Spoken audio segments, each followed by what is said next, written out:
Hey, I'm Skylar. Let's say you receive a Word file in an email on iPhone. If you tap on the email and we see the Word file down here at the bottom as an attachment, I can tap on it and it will load and we can see it. If you tap the Share button in the upper right hand corner, you can see all of the applications on your iPhone that could open that document.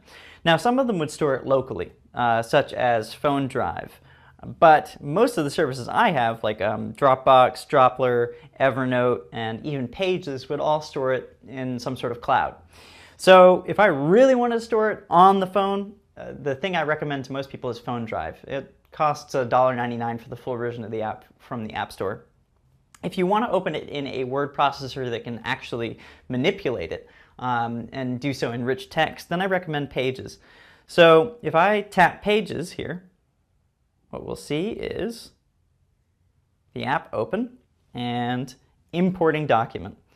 So Pages downloads the document from Mail and changes its format so that it can be read by Pages. We'll give it a second. There we go. It's going to tell you that it'll look different. Not a big deal. It's not going to be drastically different unless you've got some really sophisticated formatting in there.